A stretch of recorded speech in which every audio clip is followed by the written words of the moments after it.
Assalamu alaikum viewers. Today in our video we are going to discuss a very important topic of chapter number 4, cells and tissue. The topic which we are going to discuss in our today's video is cells, its size, shape. हमारी आज की इस video में जो topic हमने discuss करना है that is cell size and surface area to volume ratio. If we talk about this topic, तो इस टॉपिक का जो सारा फोकस है that is on cell size. मतलब कि अगर हम इसे पढ़ें तो वो सेल साइज ही के बारे में एक्सप्लेन किया जाता है इस पूरे टॉपिक में.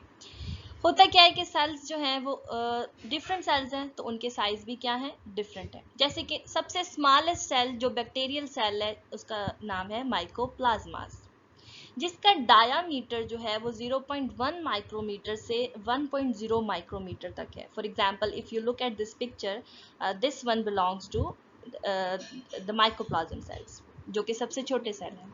इसके अलावा कुछ ऐसे सेल्स होते हैं जैसे कि बर्ड सेल्स, वो बहुत बल्की होते हैं, मतलब फूले हुए मोटे से, लाइक आप यहाँ पे पिक्चर में देख सकते हो. इसके अलावा सबसे लॉन्गेस्ट सेल्स जो हैं वो कुछ मसल सेल्स, जैसे हमारे ये गोश्त के सेल्स हैं, और हमारे नर्व सेल्स हैं जो कि मैसेज जो है वो रिसीव करते हैं और रिसेप्ट करते हैं. और कुछ जो सेल्स हैं वो एक्सट्रीम, मतलब कि ना ज़्यादा बड़े और ना ज़्यादा छोटे, इसके दरमियान में रहते हैं.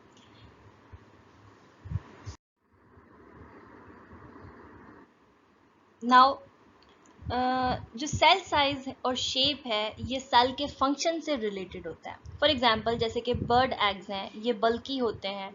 ये बल्की क्यों होते हैं? क्योंकि इन जो बर्ड्स एग्स हैं इनके जो सेल्स हैं उनके अंदर जो डेवलपिंग, क्योंकि यंग डेवलप होना होता है उस एग के अंदर, सो उसमें बहुत ज़्यादा न्यूट्रिएंट्स होते हैं, यॉक होते हैं, जो उनकी डेवलपमेंट के लिए बहुत ज़्यादा ज़रूरी होते हैं. दैट्स वाई वो इतने बल्की होते हैं. इसी तरह से जैसे लॉन्ग मसल सेल्स हैं, ये हम मतलब डिफरेंट पुलिंग के लिए यूज़ होते हैं, जिसमें हमने अपने बॉडी के जो पार्ट्स हैं उनको पुल करना होता है या कॉन्ट्रैक्ट रिलैक्स करना होता है. इसी तरह से जो लेंथी नर्व सेल्स हैं, जो लॉन्गेस्ट नर्व सेल्स हैं, उन्होंने मैसेज ट्रांसमिट करना होता है एक बॉडी के पार्ट से दूसरे बॉडी के पार्ट तक. For example if we have an irritation on our foot, अगर हमें इचिंग हो रही है अपने पाँव पर, तो हमें ये मैसेज जो है वो ब्रेन ने देना है, नर्व सेल्स ने देना है, नर्व सेल ने मैसेज ट्रांसमिट करना है. सो इस वजह से दे आर वेरी लेंथी. इसी तरह से कुछ स्मॉल साइजेस सेल्स हैं, उनके अलग बेनिफिट्स हैं. फॉर एग्जांपल जैसे कि सिर्फ 8 माइक्रोमीटर डायमीटर का एक जो टिनियस ब्लड वेसल है दैट इज कैपिलरीज. ठीक है, इनके जो मोस्ट सेल्स हैं वो बहुत स्मॉल होते हैं as compare to their relation to their volumes, जबकि जो लार्ज सेल्स हैं उनका जो सरफेस एरिया है वो लेस होता है. यानी कि जो लार्ज सेल्स हैं उनका सरफेस एरिया लेस होगा और जो स्मॉल सेल्स हैं उनका सरफेस एरिया जो है वो बड़ा होगा, लार्ज होगा.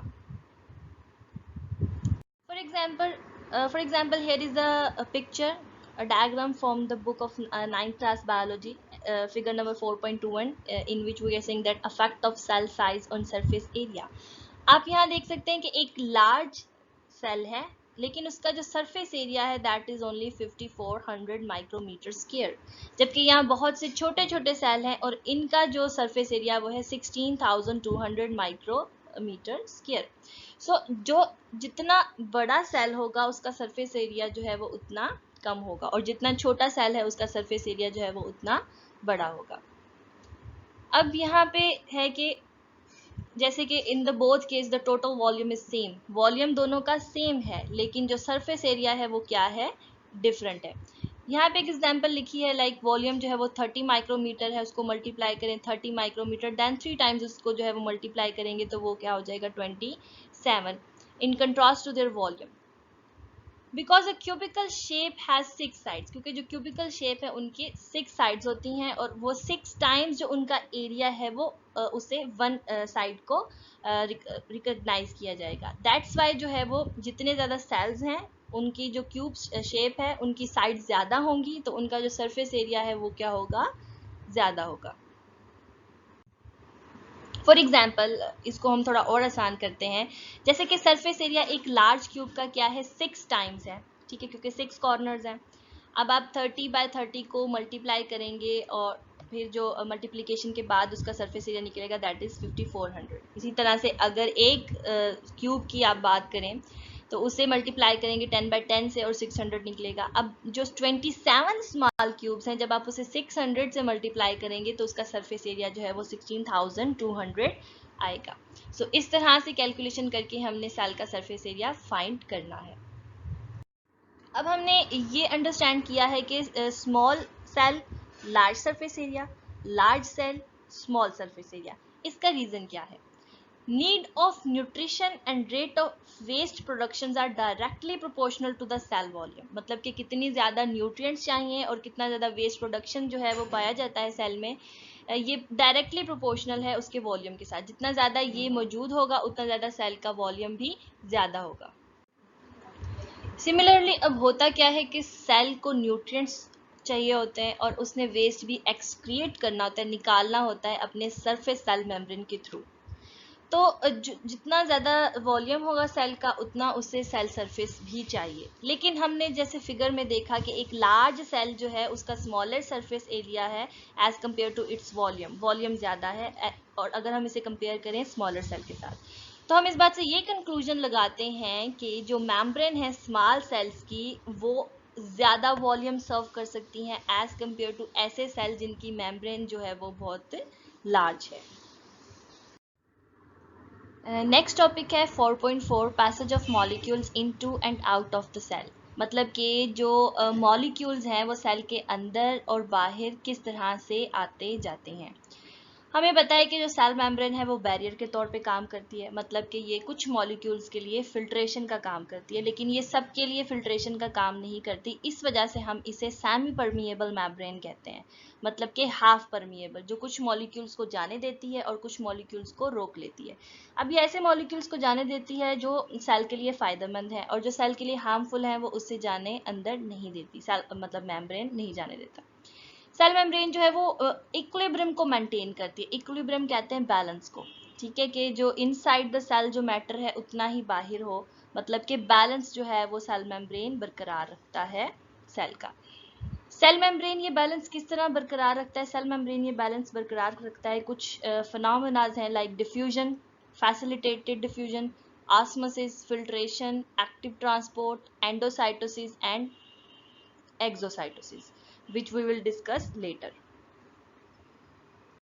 Now look at here in the picture. This is how the molecule pass in and out of the cell. अब ये कुछ molecules हैं जो सेल मेम्ब्रेन के थ्रू एंटर होते हैं। अगर आप इस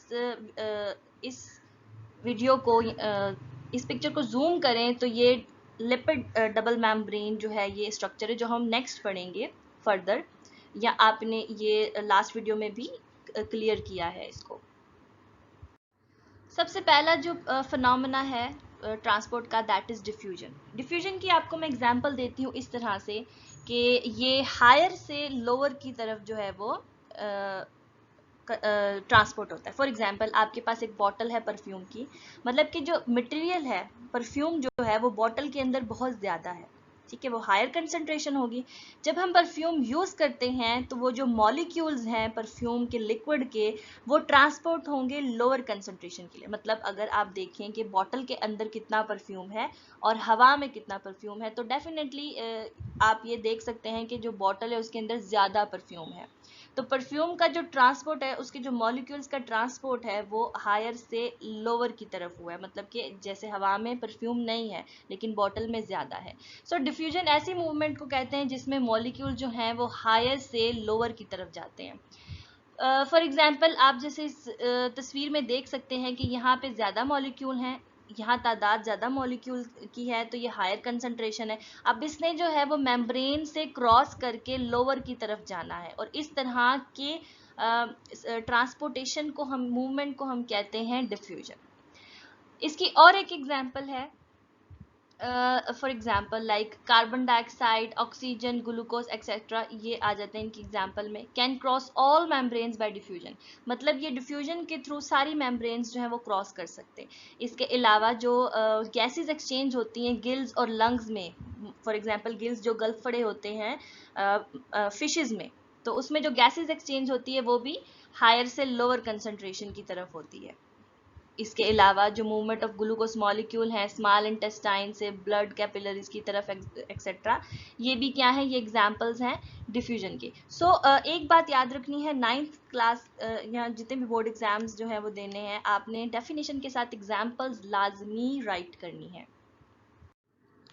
उसके बाद जो नेक्स्ट ट्रांसपोर्टेशन या मूवमेंट है सेल मेम्ब्रेन के क्रॉस मॉलिक्यूल्स के लिए, that is passive transport.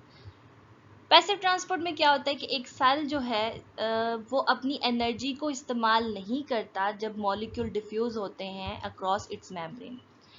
Passive transport जो है वो भी एक टाइप है डिफ्यूजन की। इसमें एनर्जी इस्तेमाल मतलब एटीपी जो है वो एडिनिन ट्राइफॉस्फेट जो है वो इस्तेमाल नहीं होता, वो यूज़ नहीं होता, एनर्जी यूटिलाइज नहीं होती। अगर आम जो इसकी एग्जांपल दी जाए वो इस तरह से है कि जैसे आप सीढ़ियाँ चढ़ के ऊपर जाते हैं तो आपकी एनर्जी यूज़ होती है, लेकिन जब आप ऊपर से सीधा छलांग लगाएंगे तो आपकी एनर्जी इस्तेमाल नहीं होगी। तो ऐसी ट्रांसपोर्टेशन जिसमें सेल जो है वो अपनी एनर्जी यूज़ नहीं करता लेकिन फिर भी वो डिफ्यूज़ करता है अपने मॉलिक्यूल्स को, that type of transportation is called passive transport. For example आप यहाँ देख सकते हैं ये चारों किस्म की डेफिनेशंस हैं जो यहाँ पे मेंशन है। देन नेक्स्ट है फैसिलिटेटेड डिफ्यूजन। फैसिलिटेटेड डिफ्यूजन क्या होता है कि मैनी मॉलिक्यूल्स जो हैं डू नॉट डिफ्यूज फ्रीली, मतलब वो खुद से फ्रीली अपनी मर्जी से जो है वो सेल मेम्ब्रेन के क्रॉस साइज और चार्ज की वजह से डिफ्यूज नहीं हो सकते। मतलब उनका साइज और चार्ज जो है वो या तो बहुत बड़ा होता है और जिसकी वजह से वो खुद ब खुद जो है वो सेल मेम्ब्रेन के अंदर से गुजर नहीं सकते। तो इस तरह के जो मॉलिक्यूल्स होते हैं इनको हेल्प करने आते हैं ट्रांसपोर्ट प्रोटीन। लाइक आप यहाँ पिक्चर में देख रहे हैं, अब ये मॉलिक्यूल जो है वो जा नहीं पा रहा तो यहाँ ये आया एक मॉलिक्यूल, यहाँ ये ट्रांसपोर्ट प्रोटीन आई और इसने इसको यहाँ से आउट करवा दिया। Look at again in the video, like ये एक मॉलिक्यूल है जो जा नहीं सकता तो इसे एक ट्रांसपोर्ट प्रोटीन ने आके यहाँ से पास आउट करवाया। सो जब एक ट्रांसपोर्ट प्रोटीन जो है moves a substance from higher to lower concentration, जब एक ट्रांसपोर्ट प्रोटीन एक सब्सटेंस को मूव कराता है हायर से लोअर कंसंट्रेशन की तरफ, तो इस तरह के प्रोसेस को हम कहते हैं फैसिलिटेटेड डिफ्यूजन। और जो फैसिलिटेटेड डिफ्यूजन का जो रेट होता है वो सिंपल डिफ्यूजन से हाई होता है।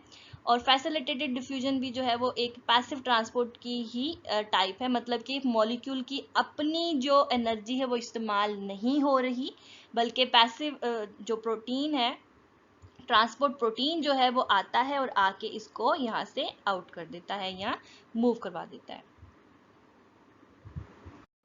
Now here is a picture which is in your book, figure number 4.22, diffusion and facilitated diffusion through a cell membrane. अब आप यहाँ देख सकते हैं ये डिफ्यूजन हो रही है, यहाँ पे ये हायर कंसंट्रेशन है, यहाँ से मॉलिक्यूल्स मूव होंगे यहाँ पे लोअर कंसंट्रेशन में जहाँ पे मॉलिक्यूल्स की तादाद ऑलरेडी कम है। अब ये यहाँ पे फैसिलिटेटेड डिफ्यूजन हो रही है, यहाँ पे मॉलिक्यूल आके अटक जाता है, ये ऊपर नहीं जा पा रहा तो एक ट्रांसपोर्ट प्रोटीन आएगा और उसे आकर वहाँ से मूव करवाएगा। So this was all about today's topic. Thank you so much for watching the video.